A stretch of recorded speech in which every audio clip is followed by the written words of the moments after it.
Hello, good morning. જય માતાજી મિત્રો. તો અત્યારે એક બજારમાં આઈપીઓની વાત ચાલી રહી છે, જેની વધારે બોલબાલા છે કે એનટીપીસી. તો એનટીપીસીની સબસિડી જે એનટીપીસી ગ્રીનનો એક આઈપીઓ આવી રહ્યો છે. તો એનટીપીસી ગ્રીન એનર્જી આઈપીઓ, તો એની આપણે કઈ ડિટેલ્સ જોવાના છીએ. તો એની શું વાત ચાલી રહી છે એમાં અત્યારે.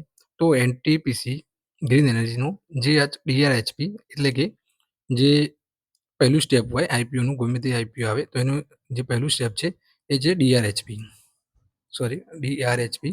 એટલે કે જે આપણે કહીએ કે એક કાચું પેપર.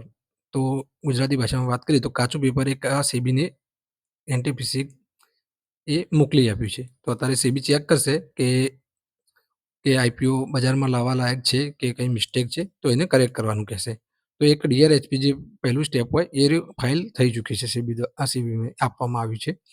તો એની જે ડિટેલ્સ વાત કરીએ કે લોકોના પ્રશ્નો હોય છે કે આપણે એનટીપીસીનો, તો એનટીપીસી ગ્રીન માટે આપણે કયો શેર બાય કરવાનો. તો એનટીપીસીની સબસિડી છે, તો આપણે એનટીપીસીનો એક શેર બાય કરવાની કોશિશ કરીશું, જેનો અત્યારે ભાવ ચાલી રહ્યો છે ₹424 કે ₹423 આસપાસ. તો આપણે એનો એક શેર બાય કરવાનો. અ, બધા લોકોનો એમ બી પ્રશ્ન હોય છે કે હું એક શેર કરું, કે 10 શેર કરું કે 50 શેર કરું. તો કંઈ 10 શેર કે 50 શેર કરવાની કંઈ જરૂર નથી. આપણે ખાલી એક જ શેર બાય કરવાનો રહેશે, એટલે કે આપણે શેર હોલ્ડર કોટા માટે એપ્લાય કરી શકીએ. તો હવે કે શેર હોલ્ડર કોટા શું છે? તો શેર હોલ્ડર કોટાની આપણે વાત કરીએ તો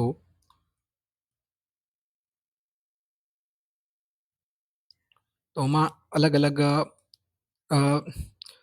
અલગ-અલગ પ્રકાર હોય છે. જાણે કે ક્યુઆઈબી હોય છે, ક્વોલિફાઈડ ઇન્સ્ટિટ્યૂટ માટે.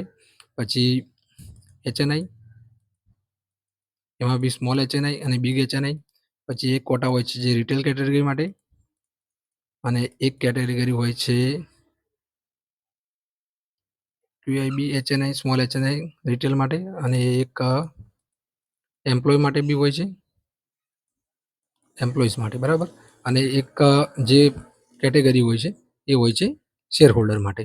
એટલે કે જે જૂના શેર હોલ્ડર હોય, એટલે કે જે પેરેન્ટ કંપનીમાં પહેલાંથી જ લઈને બેઠા હોય, અથવા તો જે અત્યારે બી નવો બાય કરે છે જ્યાં સુધી આઈપીઓ ના આવે, તો એ એલિજિબલ હોય છે શેર હોલ્ડર કોટામાં. તો એનો અલગથી કોટા હોય છે.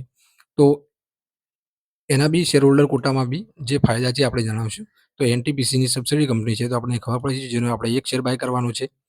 ક્યાં સુધી? તો આઈપીઓ કે જ્યાં સુધી રેકોર્ડ ડેટ ના આવે ત્યાં સુધી. ઓકે, તો અહીંયા સુધી ખબર પડી ગઈ આપણે કે કઈ રીતનું હોય છે. પછી આપણે વાત કરીએ તો શેર હોલ્ડર એપ્લાય કરતા વખતે બી લોકોના ઘણા પ્રશ્નો કે આપણે રિટેલમાં એપ્લાય કરવો, સ્મોલ એચએનઆઈમાં કરવો, બિગ એચએનઆઈમાં કરવો. તો એમાં એવું હોય છે કે રિટેલમાં તમે એક રિટેલ બસ એક શેર હોલ્ડર કોટામાં, ઓકે, એ રીતે એપ્લાય કરી શકો છો.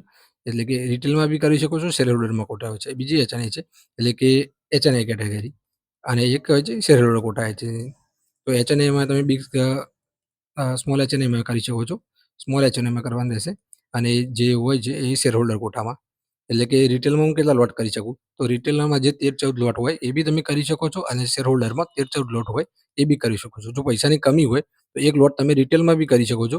એટલે કે રિટેલમાં એક લોટ કરવાનો, અને જો શેર હોલ્ડર કોટામાં હોય એટલે કે એમાં બી તમે એક લોટ કરી શકો છો. એટલે કે તમારી 2 એપ્લિકેશનો થઈ શકે છે. એટલે જો તમે શેર હોલ્ડર કોટામાં અત્યારથી એક શેર લઈને આવો તો રિટેલ અને શેર હોલ્ડર એટલે બંનેમાં એક એપ્લિકેશન તમે કરી શકો છો. એ જ રીતે જો એચએનઆઈમાં કરવું હોય પ્લસ શેર હોલ્ડર, એટલે આ 2 ઓપ્શન તમારા પાસે હોય છે. તો આઈપીઓ ક્યારે આવશે? તો આઈપીઓ જે અત્યારે ડીઆરએચપી ફાઇલ થઈ છે, તો આઈપીઓની વાત કરીએ તો આઈપીઓ મે બી હજુ 1 થી 2 મહિનામાં શાયદ ડિક્લેર થઈ શકે છે. તો અત્યારથી જ બાય કરવો હિતાવહ છે. ડિક્લેર થઈ શકે છે. તો અત્યારે આપણે એનટીપીસીનો ભાવ ચાલે છે, જે ચાલે છે 423 થી 424 છે. તો એક શેર તમે બાય કરીને અત્યારે મૂકી શકો છો. તો કેટલા ખાતામાં બાય કરવાનો? તો જે ખાતામાં તમારે આઈપીઓ ભરવાનું છે, એટલે કે તમારા ફેમિલીમાં જેટલા બી ખાતા હોય, ફેમિલી હોય અથવા તો ફ્રેન્ડના હોય, એ જેના બી ખાતા હોય, તો તમે એક શેર બધામાં એક શેર બાય કરી શકો છો. હાલથી જ શેર બાય કરીને મૂકી દેવાનો, એટલે કે જે વખતે આપણે આવે તો એનો ફાયદો આપણને મળી શકે. તો આ હતી એની એનટીપીસીની પૂરેપૂરી વિગત. તો અહીંયા વધારે તો કંઈ નથી, પણ અત્યારે એનટીપીસીનો ટૂંકમાં કહું તો એનટીપીસીનો અત્યારે એક શેર લઈને મૂકી દેવાનો, તો તમને જો જ્યારે આઈપીઓ આવે ત્યારે તમારે કામ આવે. તો આ માહિતી થોડી યુઝફુલ થઈ છે તમને. તો મિત્રો જો વિડીયો સારો લાગ્યો હોય તો લાઈક અને સબસ્ક્રાઈબ કરવા વિનંતી, જેથી આ ગુજરાતી ચેનલ થોડી આગળ વધી શકે.